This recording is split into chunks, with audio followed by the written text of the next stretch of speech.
Bismillahirrahmanirrahim. Assalamualaikum warahmatullahi wabarakatuh. Alhamdulillah, puji syukur kita panjatkan atas kehadirat Allah Subhanahu wa taala karena atas limpahan rahmat dan hidayahnya lah sehingga kita masih diberi kesehatan dan kesempatan untuk bisa beraktivitas hari ini. Baiklah, hari ini kita kembali berjumpa dalam mata pelajaran akuntansi dasar. Dan materi hari ini sudah memasuki materi yang keempat, yakni tentang asumsi, prinsip, dan konsep dasar akuntansi. Pekan lalu kalian telah mempelajari materi ketiga tentang badan usaha. Bapak sangat mengharapkan kepada kalian semua agar bisa memahami ataukah sudah memahami materi tentang badan usaha, di mana kalian tentunya harus tahu pengertian badan usaha sendiri. Yang kedua, kalian harus mengetahui jenis-jenis badan usaha, dan yang terakhir, kalian juga harus tahu bentuk-bentuk badan usaha. Nah, selanjutnya, mari kita masuk ke materi keempat, yaitu asumsi, prinsip, dan konsep dasar akuntansi. Untuk materi kali ini ada 3 submaterinya. Yang pertama, asumsi. Nah, asumsi ini merupakan asumsi dasar akuntansi. Yang kedua, prinsip. Prinsip dasar akuntansi, dan yang ketiga adalah konsep, ya, di mana konsep ini adalah konsep dasar akuntansi. Baik, kita masuk ke submateri yang pertama, yakni asumsi.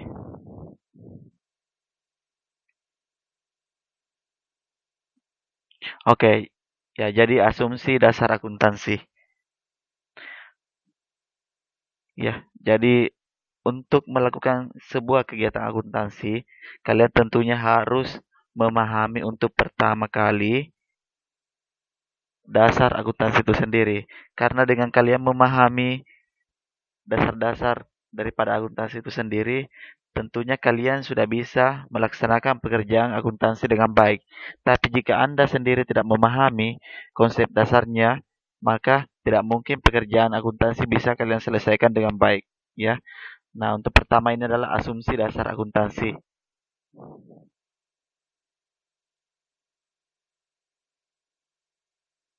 Nah, apakah kalian sudah tahu apa itu asumsi? Nah, kalau asumsi itu merupakan acuan, ya, atau ketetapan yang menjadi dasar dalam membuat laporan keuangan. Ya, jadi untuk membuat sebuah laporan keuangan harus mengacu kepada asumsi ini. Nah, ada beberapa asumsi dasar akuntansi, ya, ada 4.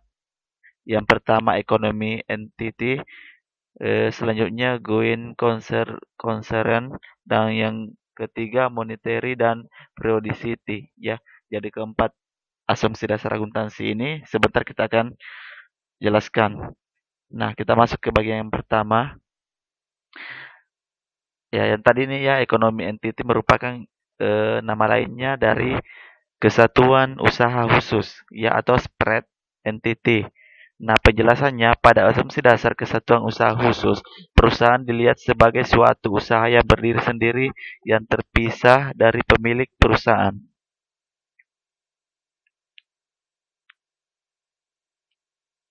Ya, di mana asumsi ini menetapkan bahwa aktivitas ekonomi dapat dianggap sebagai suatu unit bertanggung jawab tersendiri sehingga terpisah dari pemiliknya. Ya, jadi asumsi yang pertama ini mengatakan bahwa perusahaan itu, ya, berdiri sendiri dan harus terpisahkan dengan pemilik perusahaan. Selanjutnya yang kedua, kontinuitas usaha atau going concern continuity, ya. Jadi asumsi dasar yang kedua ini menganggap bahwa perusahaan akan hidup terus dan tidak akan terjadi likuidasi untuk masa yang akan datang. Nah, di sini asumsi yang kedua mengatakan bahwa perusahaan itu akan terus, ya, dan tidak akan mengalami kebangkrutan, kemunduran, ya, ataukah terkelakar. Artinya perusahaan ini akan hidup dan berkembang secara terus-menerus ke arah yang lebih baik. Selanjutnya yang ketiga, monetary unit assumption ya. Ini merupakan asumsi dasar yang ketiga, ya, di mana transaksi yang ada dalam perusahaan bisa dilakukan dengan menggunakan ukuran unit fisik. Namun tidak seluruh transaksi tersebut memakai ukuran fisik yang sama. Dengan demikian akan terjadi kendala dalam menyusun laporan keuangan. Nah, makanya ada asumsi supaya itu tidak terjadi, maka harus dianggap sebagai suatu unit harus dianggap paling stabil dan dapat memberikan dasar yang tepat untuk penilaian dan analisis akuntansi. Oke, selanjutnya yang keempat, periodicity atau assumption ya. Nah, di sini menganggap asumsi ini merupakan aktivitas suatu perusahaan akan berjalan terus dari periode yang satu ke periode yang lainnya dengan tingkat volume dan laba yang berbeda-beda. Ya, jadi setiap aktivitas akuntansi dalam perusahaan akan berjalan terus ya dari periode ke periode, dari bulan ke bulan atau tahun ke tahun ya dengan tingkat volume atau keuntungan yang diperoleh perusahaan tersebut tentunya berbeda-beda tiap tahunnya ataukah setiap periode ya. Jadi itulah 4 asumsi dasar akuntansi yang harus dimengerti oleh para akuntan. Oke. Selanjutnya kita masuk ke bagian kedua yaitu prinsip dasar akuntansi. Ya, jadi prinsip dasar akuntansi ini akan menjadi acuan dalam melakukan proses akuntansi. Ya, jadi setiap proses akuntansi yang kita lakukan mulai dari pencatatan sampai dengan pelaporan, maka semuanya itu harus mengacu kepada prinsip dasar akuntansi. Apa saja prinsip-prinsip akuntansi? Itu ada 5 ya. Yang pertama adalah prinsip biaya historis. Nah, prinsip biaya historis ini juga dinamakan sebagai historical cost principle ya, di mana mewajibkan sebagian besar aktiva atau harta dan kewajiban diperlakukan dan dilaporkan berdasarkan harga akuisisi.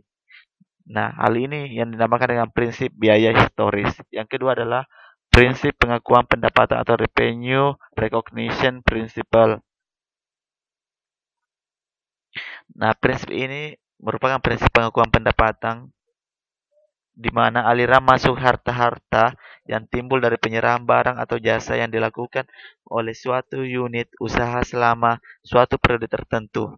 Dasar yang digunakan untuk mengukur besarnya pendapatan adalah jumlah kas atau ekuivalennya yang diterima dari transaksi penjualan dengan pihak yang bebas. Oke, prinsip yang ketiga yaitu prinsip mempertemukan atau matching principle. Ya, prinsip mempertemukan merupakan atau artinya mempertemukan biaya dengan pendapatan yang timbul karena biaya tersebut. Nah, prinsip ini dapat digunakan untuk menentukan besarnya penghasilan bersih setiap periode. Karena biaya itu harus dipertemukan dengan pendapatannya, maka pembebanan biaya sangat tergantung pada saat pengakuan pendapatan. Nah, itulah prinsip yang ketiga. Yang prinsip yang keempat adalah prinsip konsistensi atau konsistensi prinsipal. Nah, di sini pada dasarnya prinsip ini digunakan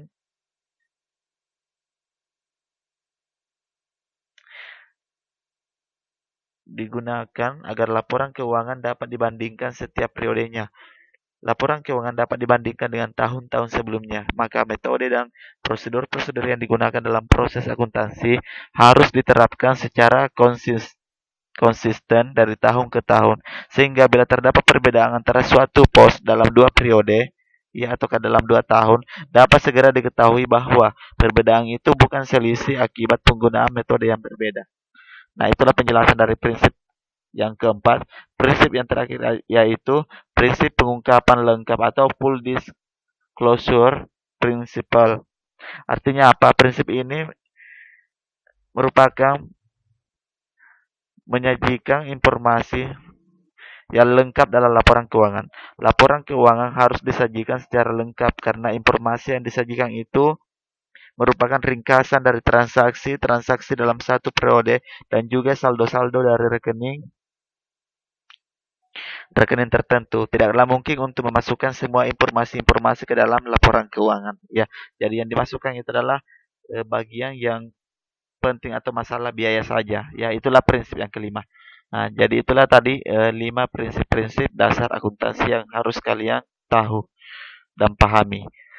Selanjutnya kita masuk ke bagian submateri yang ketiga, yakni tentang konsep ya. Di sini konsep dasar akuntansi. Nah, konsep dasar akuntansi itu ada 6 ya. Ada kesatuan, ada kesinambungan, ada periode, ada pengukuran, harga, beban dan pendapatan. Oke, kita akan jelaskan satu persatu ya. Yang pertama tadi adalah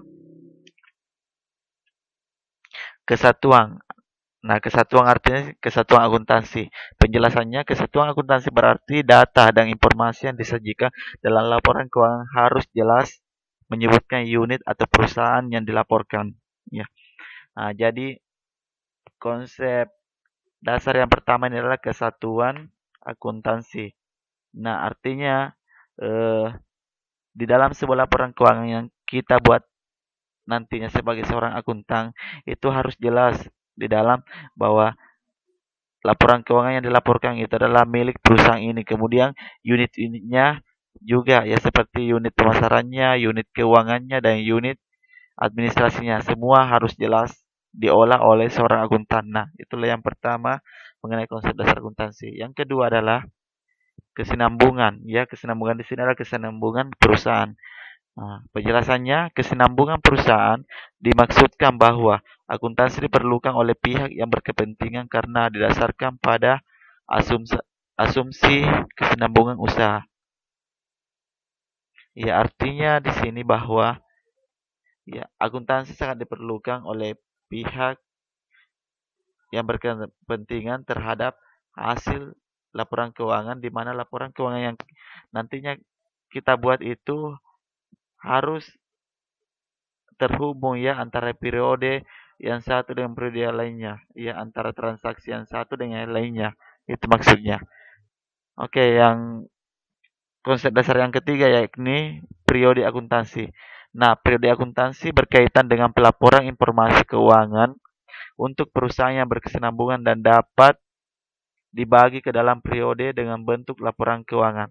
Ya, jadi konsep dasar ketiga ini adalah kita harus mengetahui ya bentuk laporan keuangan dari periode-periode yang sudah dibagi. Ya, tentunya eh, harus berkesinambungan ya ataukah terhubung terhubung dan eh, menyatu antara periode yang lalu dengan periode yang akan datang ya. Selanjutnya yang keempat, pengukuran dalam nilai uang. Nah, artinya di sini informasi akuntansi yang disajikan harus memiliki keseragaman yaitu nilai uang. Ya, jadi setiap pelaporan keuangan akuntansi ya atau pelaporan akuntansi itu harus seragam ya bahasanya atau kan nilai uang yang terkandung ya. Jadi kalau menggunakan rupiah ya semua juga harus dipakaikan rupiah ataukah tanda koma di belakang ataukah tanda penghubung ya sebagai tanda bahwa itu adalah rupiah harus jelas. Selanjutnya yang berikutnya adalah harga perolehan dasar akuntansi. Di sini ada 3 harta kekayaan yang diperoleh haruslah dicatat pada saat perolehannya. Ya, jadi setiap ada keuntungan ya atau ke harta yang diperoleh oleh perusahaan maka itu harus dicatat baik-baik oleh seorang akuntan ya pada saat itu juga jangan sampai ditunda ataukah dicatat di kemudian hari karena bisa merugikan perusahaan ya jadi setiap ada transaksi yang masuk ya harus dicatat sebaik-baiknya oleh seorang akuntan.